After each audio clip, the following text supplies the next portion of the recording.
भक्तीच्या सेवेसाठी नायगावची इवारथी मैदानात संत मुक्ताईच्या वारीत फराळाचा महाप्रसाद।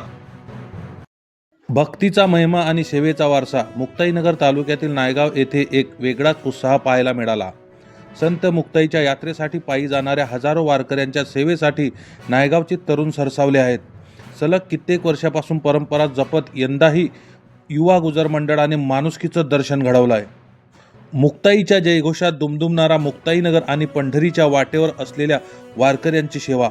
निमित्त होतं एकादशीचं। नायगाव येथील घंटे मारुती परिसरात भक्तीचा एक अनोखा सोहळा रंगला। संत मुक्ताईच्या दर्शनासाठी मैलोनमैल चालत जाणाऱ्या भाविक भक्तांसाठी युवा गुर्जर मंडळाने फराळाची जंगे वाटप केले। दरवर्षीप्रमाणे यंदाही युवा गुर्जर मंडळाने ही सेवा अखंडित चालू ठेवली आहे। या उपक्रमात गावातील तरुणांचा प्रचंड उत्साह पाहायला मिळाला।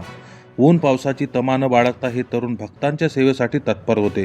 केवळ नायगावच नव्हे तर संपूर्ण मुक्ताईनगर परिसरात या कार्याची चर्चा असून तरुण पिढीने असावे तर अशा शब्दात भाविकांनी मंडळाचे आभार मानले आहे। आम्ही दरवर्षी ही सेवा करतो। मुक्ताईच्या भक्तांची सेवा करणे हेच आमचे भाग्य आहे, असं यावेळी युवा गुजर मंडळ नायगावच्या वतीने सांगण्यात आले आहे। चर्चा तर होणारच आणि चर्चा थांबणारही नाही, कारण हे काम नाही तर हा आमचा ब्रँड आहे। नायगावच्या या शाव्यांच्या कार्याला आता अख्ख्या मुक्ताईनगरचा सलाम।